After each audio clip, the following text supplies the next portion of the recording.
You don't deserve Grandpa's inheritance. Derek's voice cut through the dining room like a blade. 22 faces turned toward me. My mother dropped her serving spoon. It clattered against the china that I lifted my wine glass. Took a sip. Let the Merlot sit on my tongue. Slow. Deliberate. Is that your toast? I asked. His face went crimson. You have nothing to say. You're going to sit there like you always do, like a lump. I set the glass down. I'm not going to argue at Mom's table. On Thanksgiving. Because you know I'm right. Maybe. I stood. Smoothed my shirt. But I've heard enough. I walked out. No running. No slamming. Just my shoes on the hardwood. Then the cold November air hitting my face. The snow was falling. Light flakes drifting from a gray sky. I stood on the porch, breathing deep. Behind me, through the window, Derek's voice kept going. Explaining. Justifying. Telling them all why he was right. That I got in my Ford Explorer.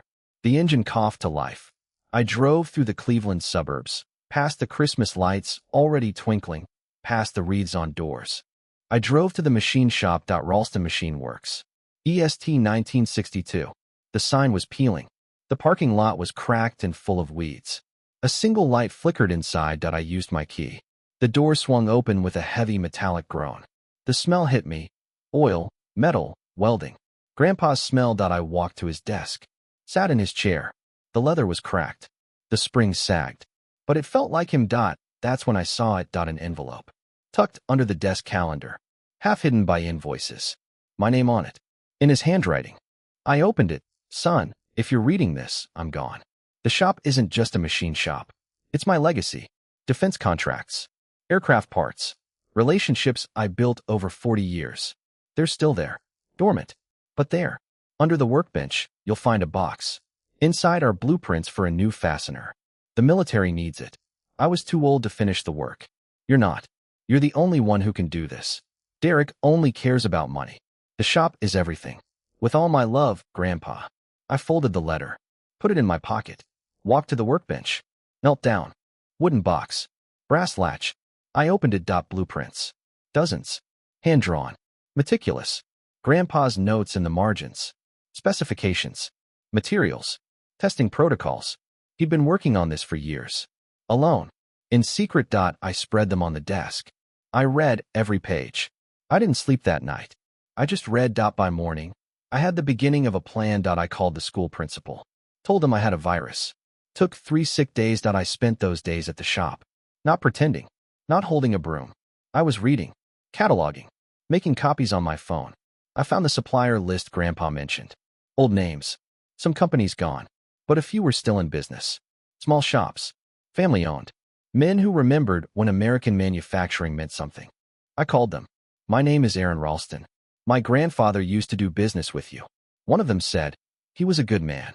Fair. Paid on time. Haven't heard from him in years. He passed, I said. I'm trying to get things going again. Good luck, son. You'll need it. I didn't need luck. I needed a plan. I looked at the finances. The shop was losing $2,000 a month. Not a lot, but enough to kill it. Derek had been taking a $5,000 management fee every year. He never set foot in the place. I called the accountant. I'm taking over active management. Suspend Derek's fee until further notice. The accountant hesitated. He'll need to agree. Let him call me. Derek didn't call. Didn't care. $5,000 was pocket change to him. He had a boat to buy, a vacation home to furnish, his annual bonus to collect. I let him ignore it. Next, I called the employees together. 8 men. 4 machinists over 50. 2 fabricators in their 40s. A part-time bookkeeper. And Harold, 73 years old, who'd worked for Grandpa for 42 years. We stood in the break room. Coffee machine from the Clinton era. Cracked linoleum. Harold sat at the plastic table, his hands gnarled and stained with grease. Gentlemen, I said. The shop is dying. You know that. But I have a plan. I showed them the blueprints. Harold leaned forward. Squinted. These are good, he said. These are really good. Grandpa had them. He was working on this before he died. Harold was quiet. Then he nodded. He talked about something like this. Said it could save the shop. Then he got sick. He didn't give up, I said. He just ran out of time. How long? One of the machinists asked. 6 months. Maybe 8. Who's going to pay for it? I didn't use the business account. I used my own. $32,000 in savings. 25 years of teaching. I withdrew 20,000 and started spending. I bought steel. I bought tooling. I bought testing equipment. I bought supplies from suppliers who remembered Grandpa and were willing to take a chance on his grandson. I worked after hours, nights, weekends, every spare moment. I learned the machines. I asked Harold questions until his voice got hoarse. I read Grandpa's manuals until the pages fell apart. By May, we had a working prototype. Harold held it up to the light, smiled. Your grandpa would be proud. I hope so. We sent samples to an independent lab in Columbus. 3 weeks later, the results came back. The fastener exceeded every specification. Lighter, stronger, cheaper to produce than anything on the market. I made the call. Tom Burnett, procurement officer at Edwards Aerospace in Dayton. Grandpa's old contact, Edwards Aerospace. I need to speak with Tom Burnett. My name is Aaron Ralston. My grandfather used to do business with you. Hold on. Pause. Minutes stretched. I paced the shop floor. Mr. Ralston, deeper voice. Older, yes, sir. Thank you for taking my call. I remember your grandfather. What can I do for you? I told him. The product, the specs, the test results. He was quiet. Then, send me the data. If it checks out, my engineers will look at it. I sent it that night. Attachments. I stared at the screen, waiting. Nothing came. Not that night. Not the next morning. Not for a week. I started to think I'd failed. Maybe Derek was right. I was just a history teacher with a dream and a pile of old blueprints. Then the phone rang. Mr. Ralston. Tom Burnett. My engineers are impressed. Your fastener is exactly what we've been looking for. How quickly can you start production? I took a breath. Counted to 5. As soon as I get the contract. He laughed. I'll have legal draw something up. Initial order, 20,000 units. If that goes well, we're looking at 100,000 a year. Maybe more. My hands were shaking. I wrote down the numbers. Did the math in my head. The profit margin was thin, but with volume, the shop could be profitable again. More than profitable. It could be a real business. But I had one problem. A big one. The shop was still half owned by Derek. Any contract this size required both partners to sign. I could tell him. Share the good news. Maybe we could work together. That's what family does, right? But I remembered Thanksgiving. You don't deserve Grandpa's inheritance. I remembered the way he looked at me. Like I was nothing. I also remembered something Grandpa told me years ago. Fishing at the lake. Summer afternoon. Your brother is a taker, he'd said. He takes things. He takes credit. He takes attention. He's never built anything himself. But he knows how to collect what others build. Don't be like that, Aaron. Build something. That's what matters. I called Gerald Klein, our family lawyer. Known Grandpa for 40 years. The partnership agreement, I said. It says the active manager has authority over operational decisions. I've been managing the shop. Derek hasn't. Can I sign contracts? Gerald was quiet. Then, you've been on site. You've been paying employees. You've been managing operations. Derek hasn't. The agreement gives you authority. Even if he owns half, ownership and management are different. He can challenge it. But he'd have to go to court. And he'd have to prove mismanagement. You've kept careful records. He can't. Good. Draft me something official. I didn't tell Derek. I signed the contract myself. I used my authority as active manager. I didn't ask permission. I didn't ask forgiveness. I just did it. Production started in June. We ran the first batch of fasteners in July. Shipped them in August. Tom Burnett called me after the first delivery. Perfect, he said. Every single unit passed inspection. We want more. A lot more. I hired 2 more machinists. Then 3. I bought another lathe. I rented space in the building next door. The shop was growing. Alive. And Derek still didn't know that he was too busy. Closing deals. Buying toys. Flying to Hilton Head for long weekends. He didn't ask about the shop. He didn't visit. He didn't call. So I didn't tell him. I kept showing up to Sunday dinners. Sat at Mom's table. Ate her pot roast. Drank Derek's wine. Smiled at his stories about the new boat. How's the shop? He asked once. Casual. Dismissive. Same as always, I said that he nodded. Didn't ask again. By October, we had a backlog of orders. 60,000 units. Another 50 on the way. I was working 14-hour days. I was exhausted. I was happy. Then Derek found out that it was a Tuesday. I was at the shop, reviewing production schedules. My phone buzzed. Derek's name on the screen. I answered. Hello. What the hell have you done? His voice was shaking. Angry. Confused. I don't know what you're talking about. The shop. The contract. Edwards Aerospace. 20,000 units. 100,000 a year. I just got a call from Gerald Klein. He said you signed something. You signed a contract without telling me. You took out a loan. It's not a loan. It's a purchase order. Don't play word games with me, Aaron. That's my business too. 50%. I own half of that shop. You own half the equity, I said. You don't manage operations. You never have. The hell I don't. You've been there twice in 5 years. You take a management fee for doing nothing. I've been there every day. I've been running the place. The partnership agreement gives me authority over operations. I checked with Gerald. So you went behind my back. You plotted this. You planned it. I worked for it, I said. Every day? For a year. While you were buying boats and taking vacations. Don't you dare. I dared. The contract is signed. The orders are filled. The shop is profitable. For the first time in a decade. And you had nothing to do with it. He was silent for a long moment. Then, I'm coming down there. Come, I said. I'll be here. He showed up 2 hours later. Stormed through the front door. Harold looked up from his lathe. The other machinist stopped working. Derek was in a suit. Shiny shoes. Rolex. He looked out of place. Like a peacock in a coal mine. Where is he demanded. Harold pointed to the office. Derek pushed through the door. I was at Grandpa's desk. Papers spread in front of me. Blueprints. Orders. Contracts. You think you're clever, he said. You think you've won. I think I saved the shop, I said. The shop you called a dump. The shop you wanted to sell for scrap. It was a losing business. It was bleeding money. It was losing money because nobody was working it, I said. I worked it. I rebuilt the supply chain. I found the contract Grandpa had been working on. I did all of that while you were chasing bonuses. You used Grandpa's designs. Those belong to the estate. They belong to both of us. Grandpa left them to me, I said. I pulled the envelope from the desk drawer. Handed it to him. Read it. He read it. His face went pale. Then red. Then pale again. He can't do that, he said. It's a machine shop. A business. It's not something you can just give away. He didn't give it away. He gave me the blueprints. The designs. The knowledge. He gave me his legacy. You got the money. You got the house. You got everything you wanted. But he gave me the shop. It's not fair. Fair, I laughed. You stood at Mom's table and told me I didn't deserve anything. You humiliated me in front of the whole family. And now you want to talk about fair? I was angry. And now I'm angry.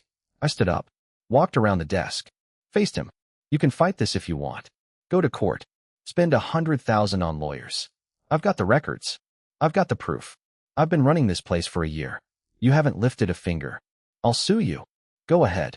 But while you're in court, I'll be here. Running the business. Building something. Making Grandpa's legacy mean something. Derek stared at me. His hands were shaking. His face was a mess of rage and confusion. This isn't over, he said. Yes, it is. I walked him to the door. I'll buy you out. Fair market value. You can take your half and walk away. And if I don't, then I'll run the shop without you. I've been doing it for a year. I can do it for another 50. You'll get your profit share, and you'll have no say in anything. That's what the agreement says. He walked out, slammed the door. The glass rattled in the frame. Harold came over. Everything okay? It's fine, I said. It's better than fine. Derek called the next day. His lawyer called the day after that. Negotiations started. I offered him a buyout. $200,000. That was more than his share was worth before the Edwards contract. But the business was profitable now, and I had cash flow. I could afford it. He countered. $300,000. I said no. We settled at $250. The check cleared on December 15th. Derek signed over his shares. He walked away, took his money, bought another boat. I didn't care. I kept running the shop. We grew. We hired more people. We won more contracts. By the following Thanksgiving, Ralston Machine Works had 40 employees and $1 million in annual revenue. I was at Mom's house again. Same table. Same turkey. Same family. Derek was there too. He couldn't stay away. He sat at the far end, quiet. His Rolex was gone. He'd sold it. Times were tight. I'd heard that Mom raised her glass. To Grandpa, she said, who built something that lasted. We all raised our glasses. Derek raised his too. His hand was steady. His face was neutral. But I saw it. The look in his eyes. The realization that he'd thrown away something valuable. Not the money. The legacy. The family. The connection to something real. I took a sip of my Merlot. Same wine.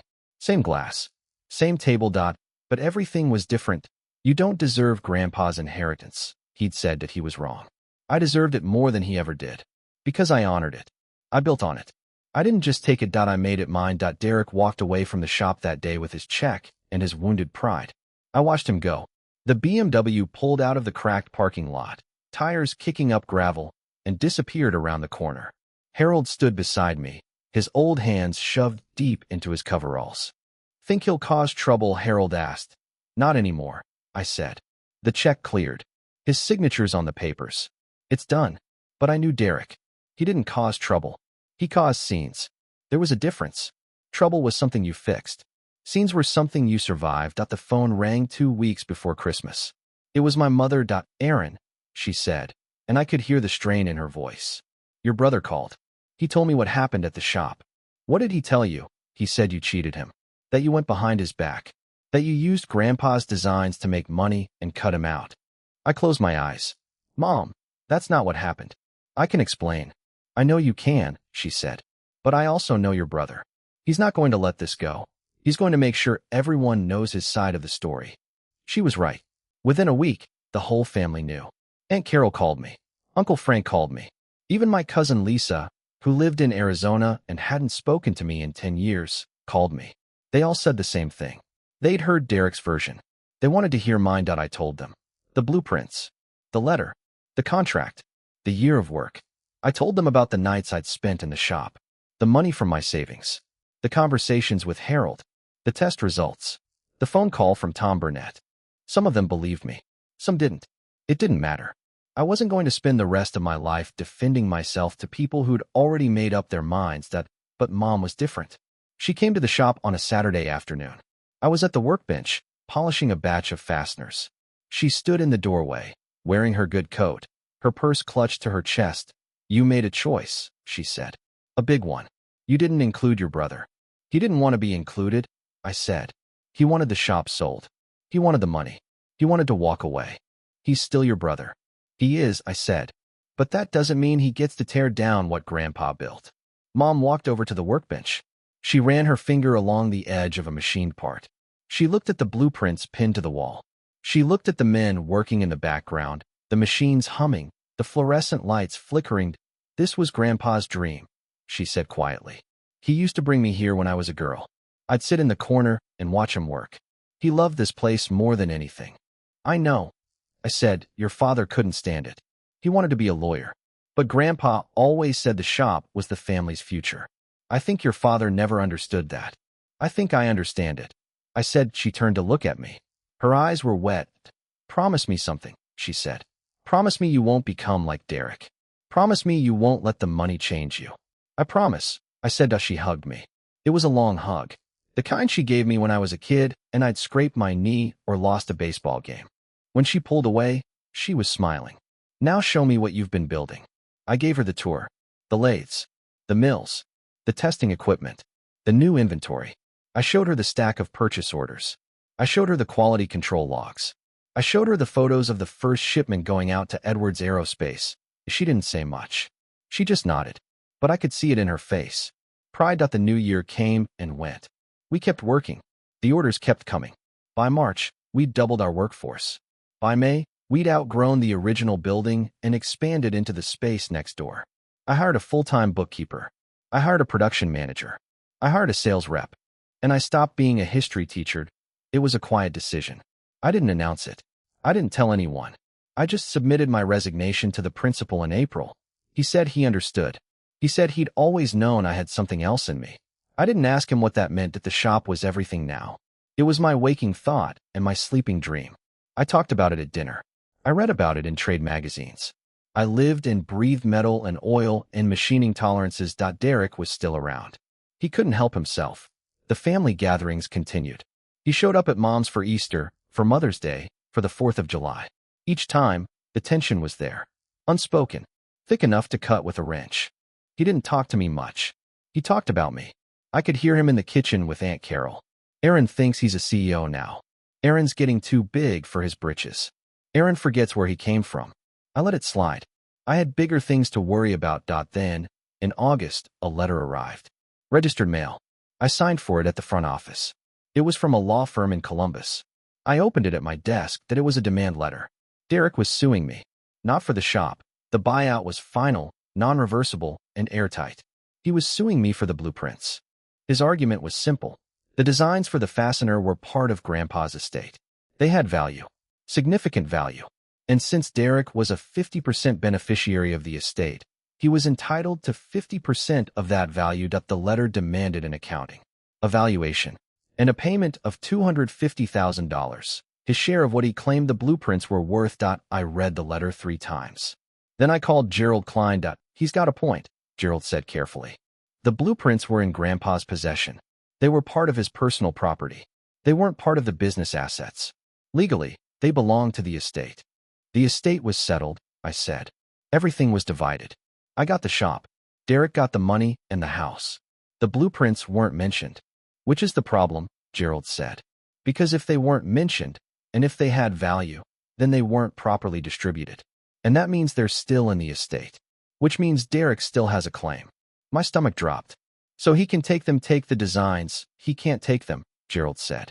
But he can force you to pay him for his share. And he can force the estate to reopen. Which means a court case. Which means a judge deciding what those blueprints are worth.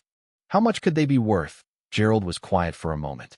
The fastener is generating revenue. Substantial revenue. A court could value the blueprints based on the income they've produced. That could be millions. I hung up the phone. I stared at the wall. I thought about Derek. He'd been quiet for months, smiling at family dinners, drinking my wine. And all along, he'd been plotting this. That I should have seen it coming. But I wasn't going to roll over. I called Gerald back to countersue. I said, on what grounds? The blueprints weren't his. They were Grandpa's. And Grandpa gave them to me. I have a letter. A letter in his handwriting. It says the shop is mine.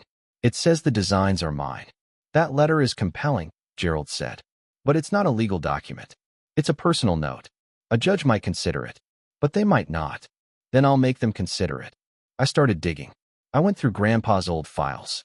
I found canceled checks. I found purchase orders. I found correspondence between Grandpa and Edwards Aerospace dating back 20 years. There was a pattern, a relationship, a long-standing arrangement. And then I found something else. A contract. From 2004, Grandpa had licensed a different design to a different defense contractor. The contract was signed by Grandpa and a representative of the contractor.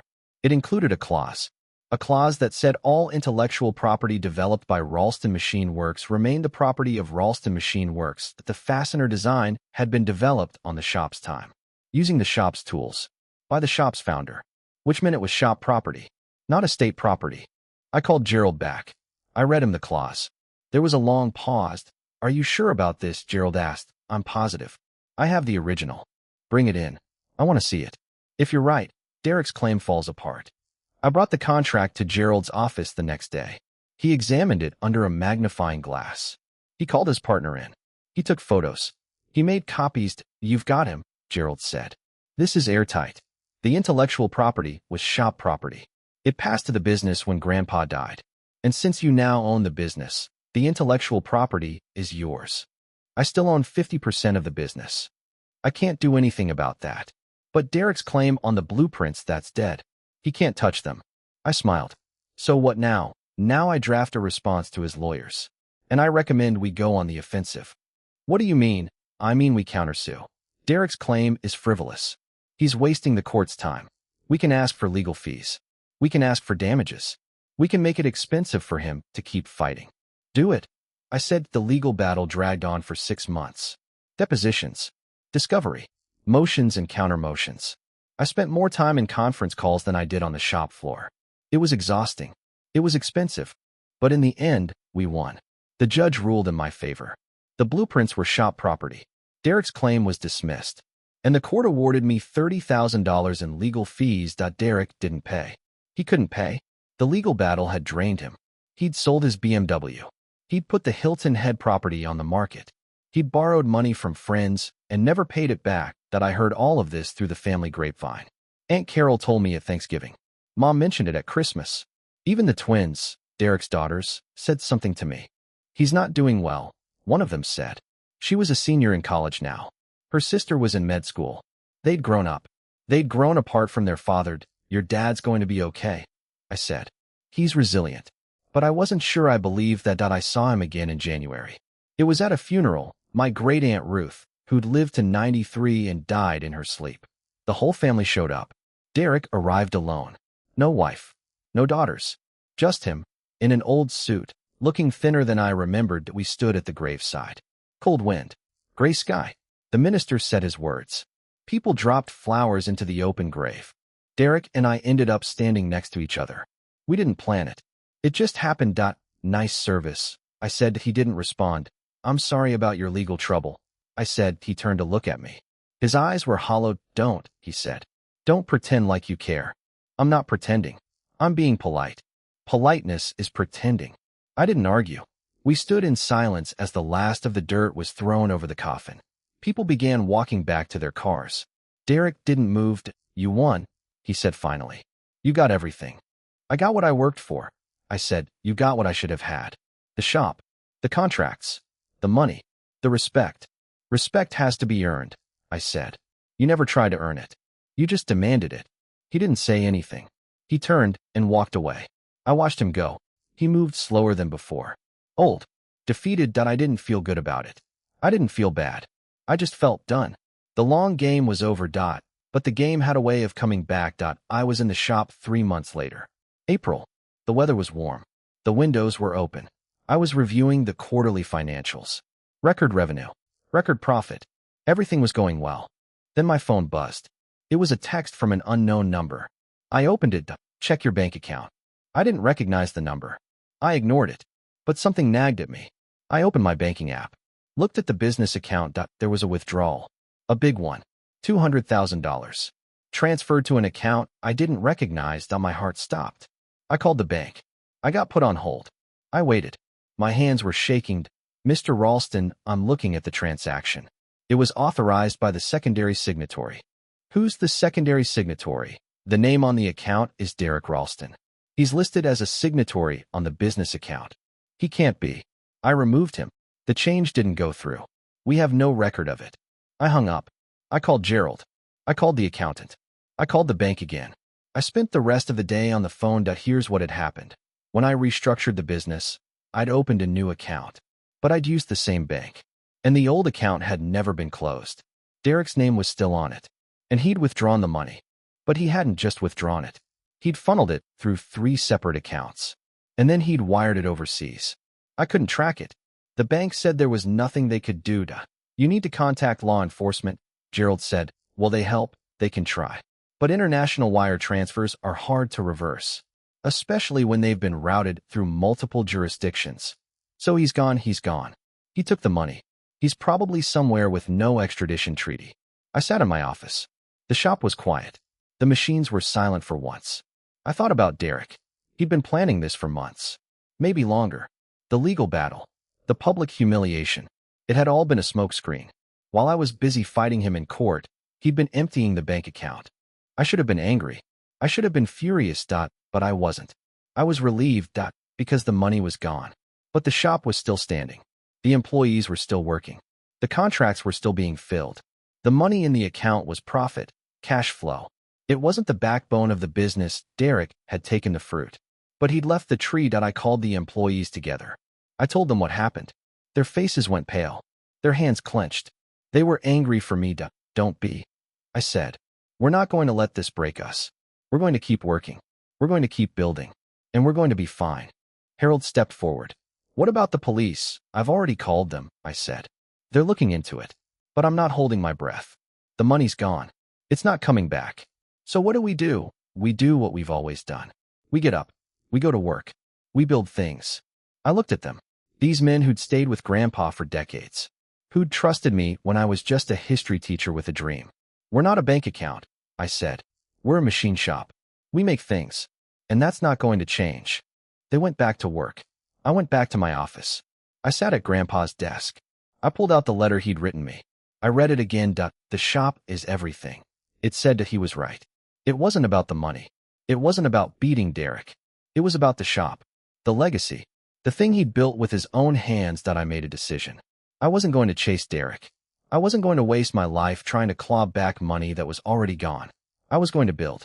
I was going to grow. I was going to make Ralston Machine Works into something Grandpa would have been proud of. I spent the next year doing exactly that. We landed 2 more defense contracts. We hired 20 more people. We bought the building next door. We bought the building after that. We expanded our product line. We opened a second shift. We became the largest employer in the zip code. I stopped taking Sundays off. I stopped sleeping more than 5 hours a night. I ate at my desk. I dreamed about machining tolerances and supply chain logistics. And I started dating again. A woman named Laura. She owned a bakery 2 blocks from the shop. I'd gone in for coffee one morning and ended up staying for lunch. We got to talking. She was divorced too. She had 2 grown kids. She understood what it was like to start over. "I like your hands," she said one evening. We were sitting in the bakery, after hours, drinking tea. "They look like they've done hard work." "They have," I said. "Your brother," she said carefully. "What happened to him?" "He disappeared," I said. "Took some money. Left town. I don't know where he is." "Do you miss him?" I thought about it. I missed the idea of him. The brother I thought he could be. Not the one he actually was. She nodded. She understood. Life went on. The shop grew. The money came back, not as a lump sum, but in small increments, through hard work and careful management. By the time the next Thanksgiving rolled around, I was in a better place than I'd ever been. And then Derek showed up again. It was the day before Thanksgiving. I was at the shop, doing a final walkthrough before closing for the holiday. The lights were off. The machines were quiet. The floors had been swept. I heard the door open. I turned around. Derek was standing in the doorway. He was thin, unshaven. He was wearing a coat that was too light for the weather. His hands were shaking. "Aaron," he said, "I need your help." I didn't move. I just looked at him. "I need your help," he repeated. "I've got nothing. I spent all the money. It's gone. I'm living in a motel. I can't get a job. I've burned every bridge I had." "You burned them," I said. "Not me." "I know," he said. "I know I did. I was angry. I was stupid. I thought I could get back at you. But I just made everything worse." I walked toward him. Slowly. I stopped a few feet away. "What do you want from me?" "A chance," he said. "Just a chance. A job. Anything. I'll sweep floors. I'll clean toilets. I don't care. I just need to get back on my feet." I stared at him. My brother. The golden child. The man who'd humiliated me in front of the whole family. Who'd stolen from me. Who'd tried to destroy me. And now he was asking for help. "Harold." I called. Harold came out of the back office. He looked at Derek. His face went hard. "This is my brother," I said. "He needs a place to stay. I want you to set him up in the back room. There's a cot. A space heater. It's not much, but it's something." Harold didn't argue. He nodded and walked Derek to the back. Derek looked over his shoulder at me. His eyes were full of shame. I didn't say anything. I just watched him go. I locked up the shop. I drove home. I sat in my apartment, looking at the cheap whiskey on the counter. I didn't pour a glass. I thought about Grandpa's letter. The shop is everything. It wasn't about the money. It wasn't about revenge. It was about building something that mattered. And part of building something was knowing when to show mercy. I didn't forgive Derek. Not yet. But I gave him a chance. Maybe that was the first step. The back room of the shop wasn't much. A cot with a thin mattress.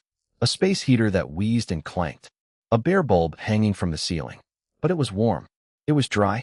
It was a roof over his head. I left Derek there that night. I didn't say good night. I didn't wish him well. I just walked out and locked the door behind me. The next morning was Thanksgiving. I drove to Mom's house alone. The same house. The same oak table. The same smell of turkey and sage. But this year, the chair at the far end was emptied. "Where's Derek?" Mom asked when I walked in. "He's staying at the shop." I said. "The shop? He doesn't have a place to stay. He's got a cot in the back. It's temporary." Mom looked at me. She didn't ask more questions. She just nodded and went back to basting the turkey. The family gathering was quieter this year. The twins were there, but they sat with their mother. They didn't mention their father. No one did. It was like Derek had become a ghost. Present in memory. Absent in reality. I left early. I said I had work to do. Mom hugged me and told me to take care of myself. I drove back to the shop. Derek was sitting on the loading dock when I pulled in. He was wearing the same thin coat. His hands were shoved in his pockets. He looked cold. "Thought you'd be at Mom's," he said. I said. "I came back." "You didn't have to." "I know." We stood there for a moment. The wind was picking up. Snow was predicted. "Come inside," I said. "You're going to freeze." I unlocked the door. He followed me in.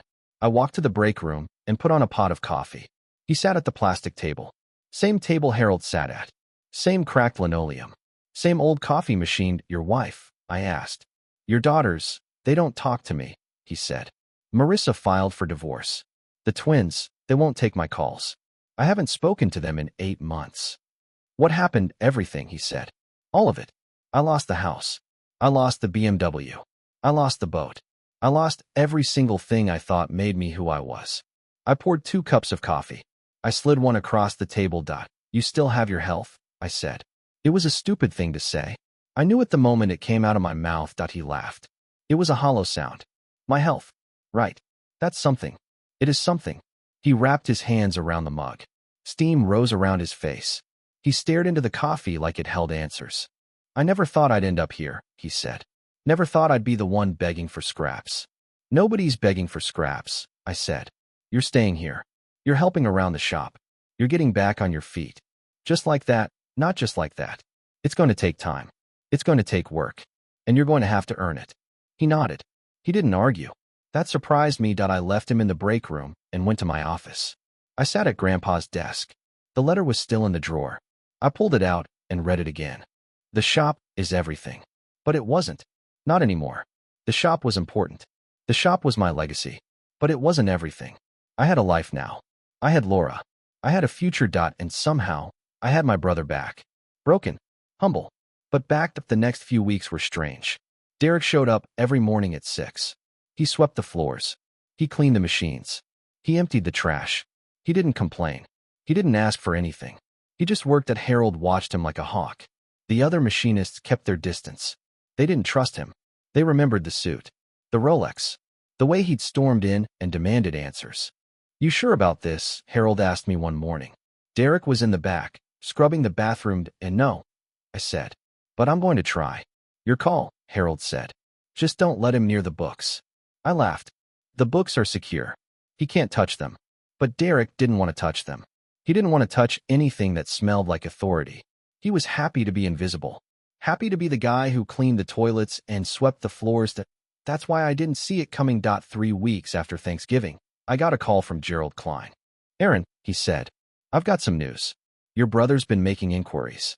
What kind of inquiries? He's been asking about the shop's intellectual property. The fasteners. The patents. He's been talking to people. What people? Competitors, Gerald said. At least 2 of them. He's been offering to share information. Technical information. About the manufacturing process. My blood went cold. He wouldn't do that. He's already done it, Gerald said. One of the competitors called me. They wanted to know if the information was legitimate. They said Derek approached them with a proposal. What kind of proposal? He offered to sell them the manufacturing specifications for the fastener. The exact same specs we use. The ones Grandpa designed. The ones you've been building the business on. I hung up the phone. I walked out of my office. I went to the back room. Derek was there. He was sitting on the cot, reading a worn-out paperback. He looked up when I came in. What's up? He asked. Get up. I said. He stood. He must have seen something in my face because his hands went up. Defensive. What's going on? You've been talking to competitors, I said. You've been offering to sell them our specifications. His face went pale. Who told you that? It doesn't matter who told me. Is it true? He didn't answer. He just stood there, looking at the floor. I'm going to ask you one more time, I said. Is it true? Yes, he said quietly. I wanted to hit him. I wanted to grab him by his thin coat and throw him out into the cold. I could feel the rage building in my chest, hot and tight. Why? I asked.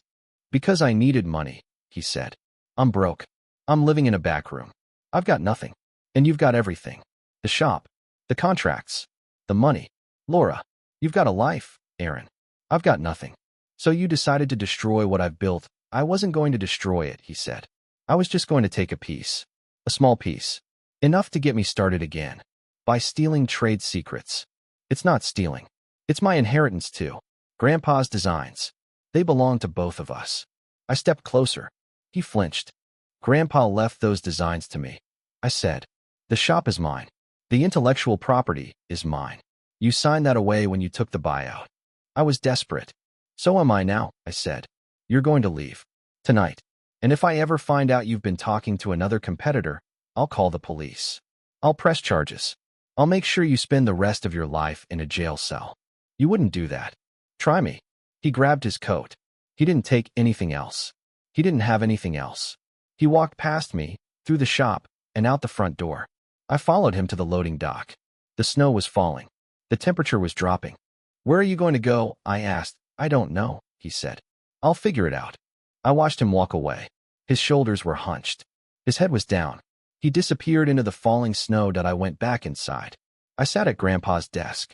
I stared at the wall. I'd given him a chance. A real chance. And he'd thrown it away. The next few months were hard. I told the employees what happened. They were angry. Some of them said I should have thrown him out sooner. Some of them said I was too soft. Laura said I did the right thing. You gave him a chance, she said. That's more than most people would have done. It wasn't enough, I said. Maybe it was. Maybe it wasn't. But you can't save someone who doesn't want to be saved. I knew she was right. But it didn't make it easier. The business kept growing. We landed 3 more contracts. We hired 15 more people. We bought another building. The shop was more successful than ever. But something was missing. I felt it every morning when I walked in. The place felt emptier than it should have. I called the twins. I told them what had happened. I didn't sugarcoat it. I told them their father had tried to steal trade secrets and sell them to competitors. They didn't seem surprised. They'd been expecting something like this.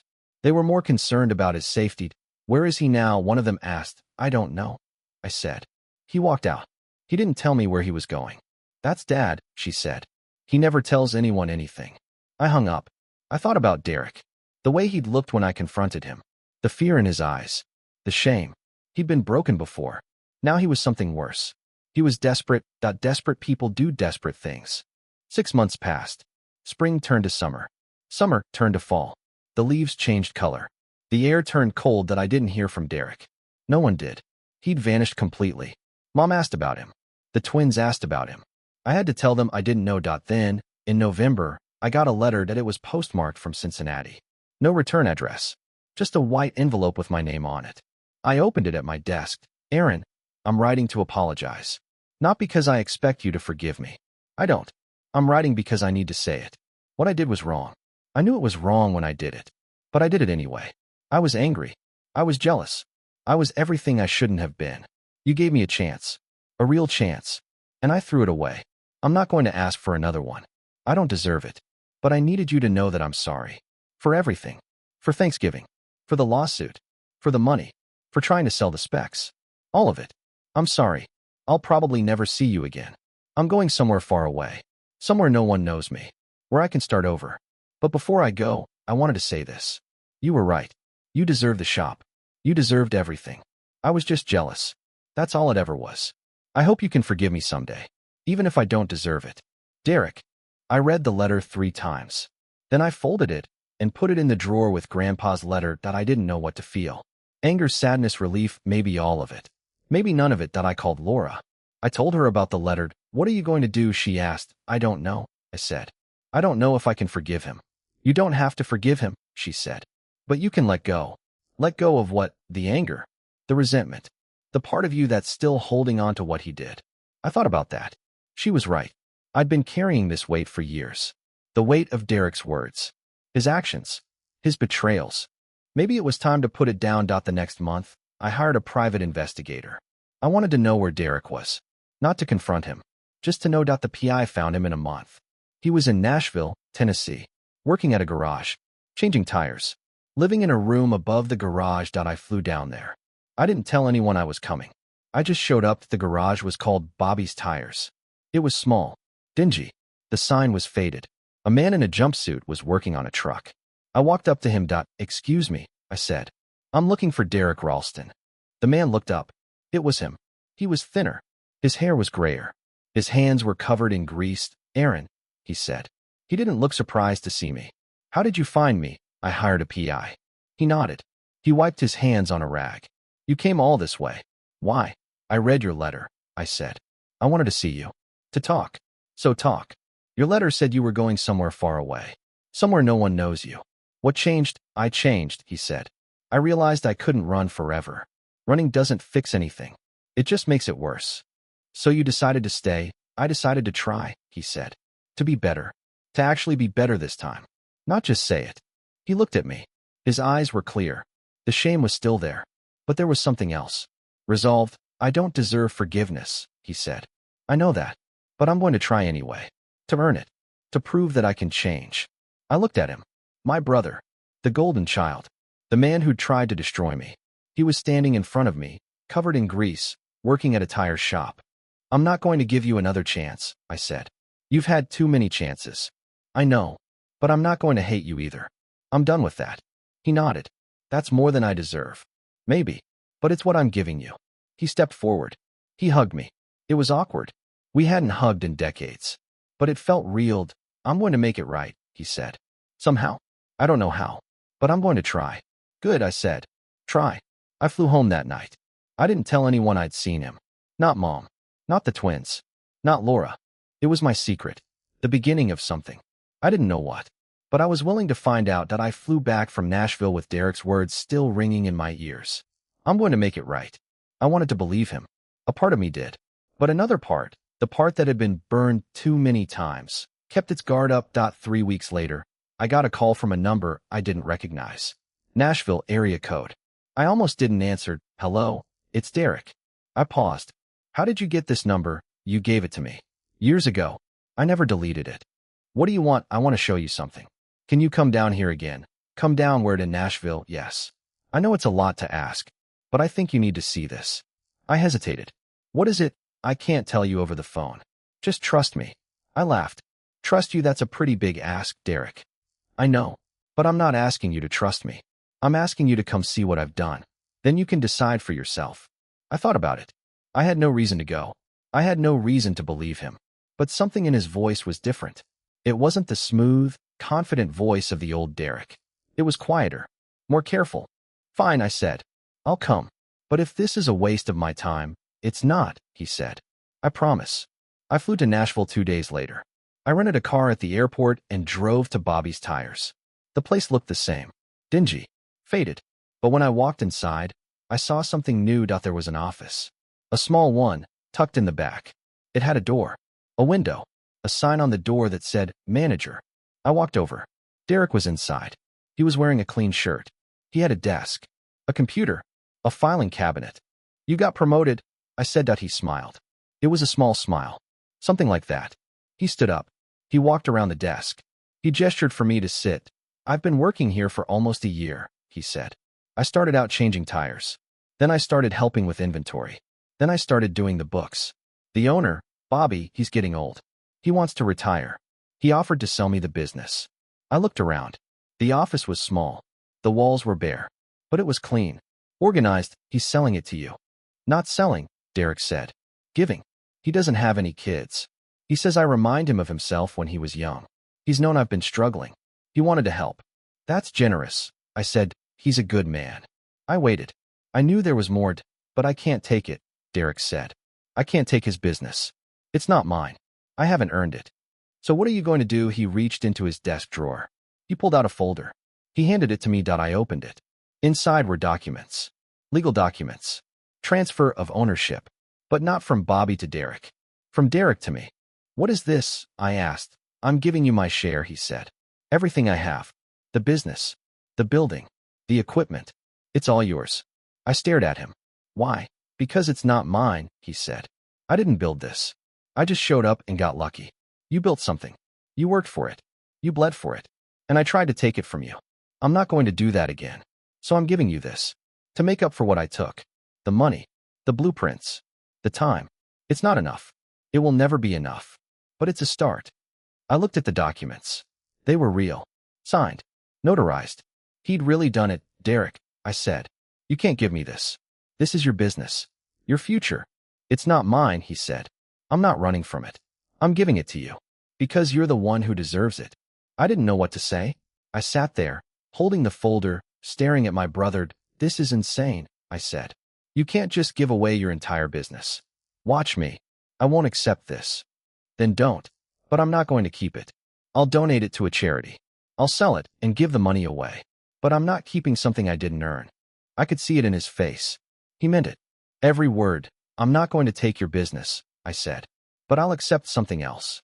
What? I'll accept you coming home. He looked at me. His eyes were wet. Coming home. Back to Cleveland. Back to the family. Mom misses you. The twins miss you. And I miss the brother I used to have. I don't know if I can do that, he said. I don't know if I can face everyone. You can face me, I said.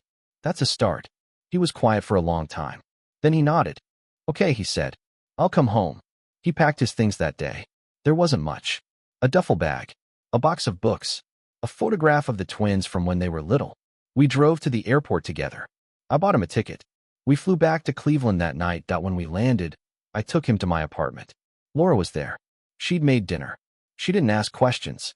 She just hugged him and told him he was welcome. Derek started working at the shop the next week. Not as a manager. Not as an owner. As a machinist. The same job Harold and the other men had. He showed up at 6. He worked until 4. He learned the machines. He asked questions. He got his hands dirty. The other employees watched him closely. They didn't trust him. They'd seen too much. But over time, they started to warm up. He was humble. He was hardworking. He didn't complain. Harold was the first to accept him. They worked side by side on the lathes. Harold showed him how to adjust the tolerances. Derek listened. He learned. He got bettered. Your brother's not the same guy, Harold said to me one day. I know. I said, he's got something to prove. That's not always a bad thing. I hope not. 6 months went by. Derek didn't ask for anything. He didn't take any money. He lived in a small apartment near the shop. He walked to work every day. He ate at the diner down the street. He kept his head down and did his job. Then, one day in March, he came to my office. He had a file in his hand. I've been working on something, he said. I want you to see it. He opened the file. Inside were numbers, tables, charts, financial projections. What is this? I asked. It's a business plan, he said. For a new division, a new product line, something we can do with the existing equipment, something that leverages the fasteners we're already making. I looked at it. It was detailed, meticulous. He'd done his homework. Where did this come from? I asked. From me, he said. I've been thinking about it for months. The market for the fasteners is good, but it's not going to last forever. We need to diversify. This is how we do it. I read through the plan. He was right. The fasteners were profitable, but the competition was growing. A new product line would protect us. It would open new markets. It would give us room to grow. This is good, I said. This is really good. I know, he said. I've been working on it for a long time. I didn't want to show you until I was sure it was ready. Why did you do this? Because I owe you, he said. I owe you a lot. And this is the only way I know how to pay it back. Not with money. With work. With effort. With something real. I looked at him. My brother. The same brother who had humiliated me at Thanksgiving. Who had sued me. Who had stolen from me. Who had tried to sell trade secrets to competitors. He was a different man now. I could see it in his eyes. The shame was still there. But so was something else. Determination. Purpose. Let's do it, I said. We launched the new product line 6 months later. It was a success. We landed 3 new contracts in the first quarter. We hired 20 more people. We expanded the shop again. Derek became the head of the new division. He didn't take a title. He didn't take a salary increase. He just worked. He showed up early. He stayed late. He did whatever needed to be done. The family noticed. Mom invited him to Sunday dinners again. He showed up. He was quiet. He didn't drink much. He didn't brag. He just sat and listened. The twins started talking to him again. At first, it was awkward. They didn't know what to say. But over time, they rebuilt the relationship. They started calling him. They started visiting. They started treating him like a father again. I watched it all happen. I didn't know how to feel. Part of me was proud of him. Part of me was still angry. Part of me was waiting for him to screw up again. But he didn't. He just kept working. Kept proving himself. Day after day. Week after week. Then, in November, something happened. Something that changed everything. I got a call from Tom Burnett at Edwards Aerospace. Aaron, he said, I've got bad news. What kind of bad news? The contract. The fastener contract. It's being canceled. My heart stopped. Canceled? Why? Budget cuts. The military is scaling back. They're cutting all non-essential programs. Our contract with you is one of them. I'm sorry. I fought to keep it. But I couldn't. Can we appeal? Can we fight this? There's no appeal. This is coming from the top. I'm sorry, Aaron. I really am. I hung up the phone. I sat at my desk. I stared at the wall. The fastener contract was our biggest source of revenue. It was the backbone of the business. Without it, we would lose half our income. We would have to lay people off. We might have to close. I called Derek. He came to my office. The contract is canceled. I said that. He didn't react. He just nodded. I know. He said, you know how? Because I've been expecting it. The market's been shifting. The military's been cutting back for months. I've been tracking it. Then why didn't you tell me? Because I didn't want to worry you. And because I had a plan. What plan? He opened his file. The same file he'd shown me before. The business plan for the new product line. Remember this? He asked. Yes. We already launched it. It's doing well. It's doing okay, he said. But it's not enough. Not if we lose the fastener contract. So what's your plan? He pulled out a new set of documents. Numbers. Projections. A new plan. We pivot, he said. We take the skills we've built, the equipment we have, and we move into a new market. Commercial aviation. There's a gap. A real one. A company in Seattle is looking for a supplier. They need a specific part. A part we can make. How do you know about this? I've been talking to them. For months. Quietly. I didn't want to say anything until I was sure. You've been talking to a potential client without telling me. Yes, he said. I was hoping I wouldn't have to. I was hoping the contract would hold. But it didn't. So now we moved to plan B. I stared at him. He'd been working behind my back again. But this time, it wasn't to hurt me. It was to save the business. How much do they want? I asked. A lot, he said. More than the fastener contract. But we can do it. We have the equipment. We have the skills. We have the people. We just need to retool a little. And if we can't do it, then we're dead, he said. Honestly, the shop won't survive without the fastener contract. This is the only way. I thought about it. I looked at the numbers. He was right. The commercial aviation deal was a gamble. But it was a gamble we had to take. Let's do it. I said that we worked around the clock. Days, nights, weekends. We retooled the machines. We trained the employees. We built a prototype. We sent it to Seattle. They loved it. They ordered a full production run. They signed a 3-year contract. The shop was saved. I stood with Derek on the loading dock. The sun was setting. The sky was orange. The air was cool. You did it. I said, we did it. He said, no. You did it. You found the contract. You made the connections. You put in the work. I just followed along. That's not true, he said. You built this place. You gave me a chance. Twice. I would have been dead in a ditch if it weren't for you. That's not true either, I said. You would have figured it out. You're too stubborn to die in a ditch. He laughed. It was a real laugh. The first one I'd heard from him in years. I'm not going to lie, he said. I still think about the money, the car, the boat, all the things I had. I miss them sometimes. I know, but I don't miss who I was. The person I was when I had all that stuff. I don't miss him at all. I put my hand on his shoulder. You're different now. You've changed. I had to, he said. If I hadn't changed, I would have lost everything, including you. We stood there in silence. The sun dipped below the horizon. The lights of the shop flickered on behind us. I'm glad you came back. I said, me too. He said that we walked inside. The employees were cleaning up. Harold was wiping down a lathe. The twins were there. They'd come to visit. They were laughing with Laura in the break room. I looked around. The shop was full. Full of people. Full of life. Full of hope. And I realized, standing there, that I had something I hadn't had in a long time. I had my family back. The shop hummed with life. Machines churned. Men moved. Orders flowed in and out like a steady heartbeat. It was December again.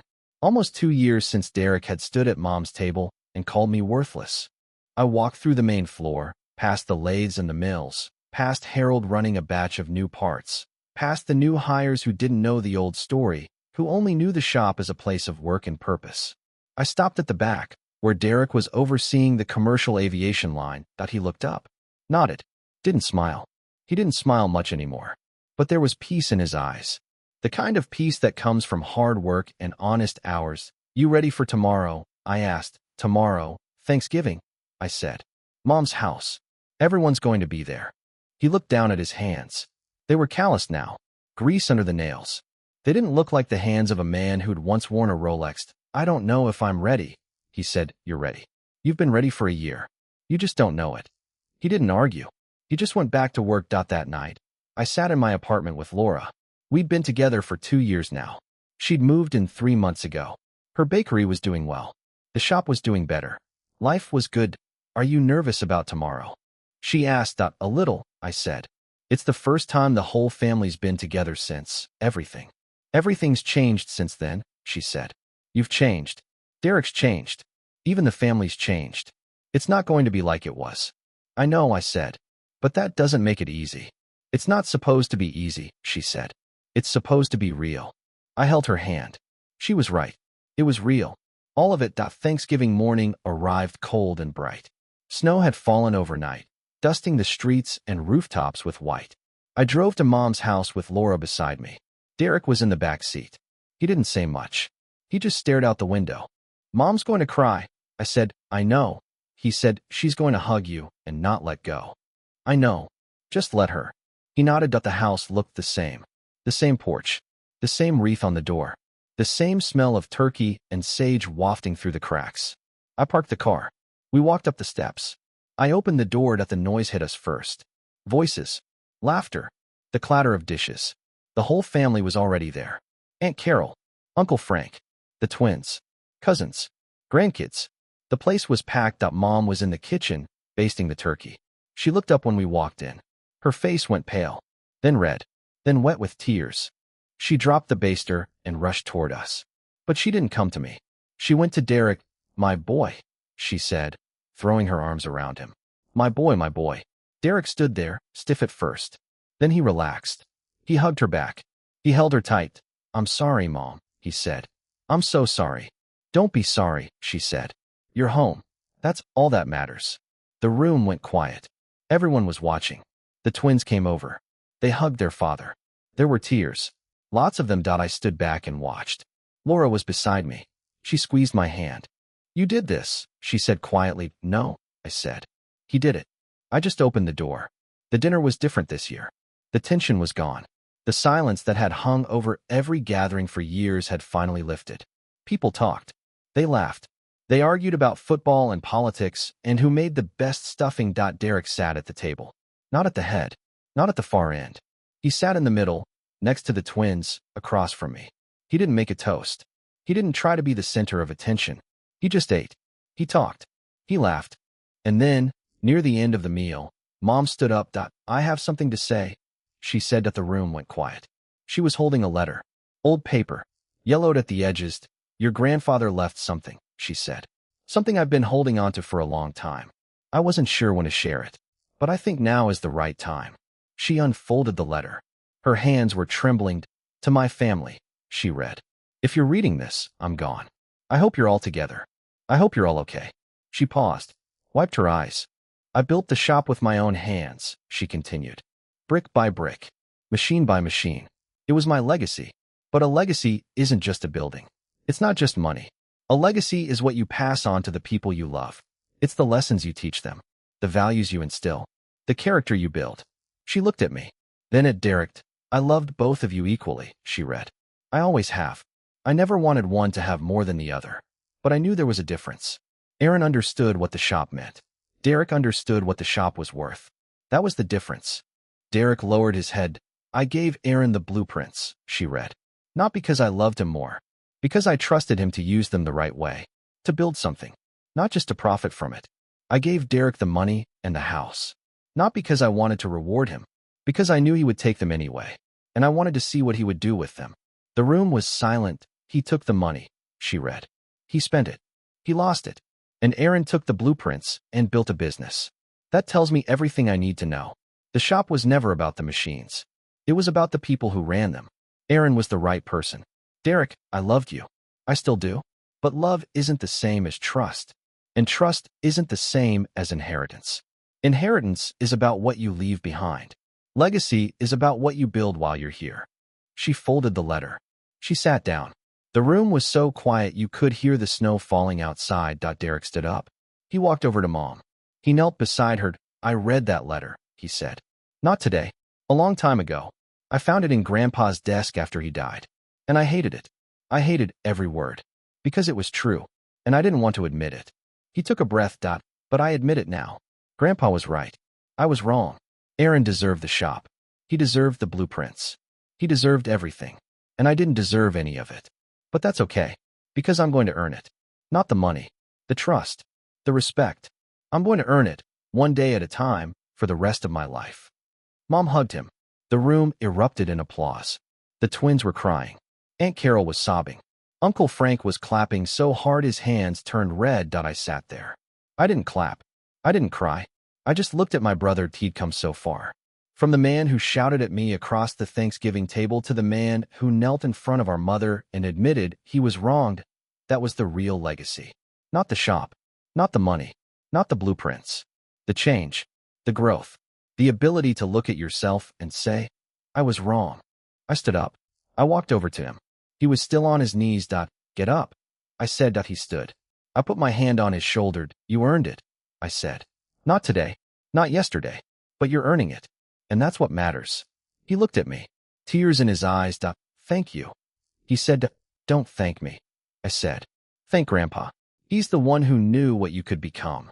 The rest of the night was a blur. More food. More stories. More laughter. For the first time in my memory, the family felt whole. Not perfect. Not problem-free. But whole. Laura and I left late. Derek stayed behind. He was helping Mom with the dishes. I watched through the window as he scrubbed pots and dried plates. Mom was talking to him. She was smiling. Think he's going to be okay? Laura asked. Yeah, I said. I think he's going to be just fine. We drove home through the snow. The streets were empty. The world was quiet. I thought about Grandpa. About his letter. About his words. The shop is everything. But it wasn't. Not really. The shop was important. The shop was the vehicle. But the destination was something else. It was the family. The connection. The forgiveness. The second chances. I thought about Derek. How far he'd come. How much he'd changed. He'd lost everything. The money. The car. The house. The respect of his family. And somehow, in losing it all, he'd found himself. I walked into my apartment. I went to the bedroom. I sat on the edge of the bed. Laura came in. She sat next to me. What are you thinking? She asked. I'm thinking about Grandpa, I said. He knew. He always knew. He knew Derek would fall. And he knew I would catch him. That's what family does, she said. Yeah, I said. That's what family does. I lay back on the bed. I stared at the ceiling. The weight that had been on my shoulders for years was gone. The anger. The resentment. The need to prove myself. It was all gone. I wasn't the brother who got left behind. I wasn't the failure. I was the one who held things together. The one who built something real. The one who gave his brother a second chance. And that, I realized, was worth more than any inheritance. The next morning, I went to the shop early.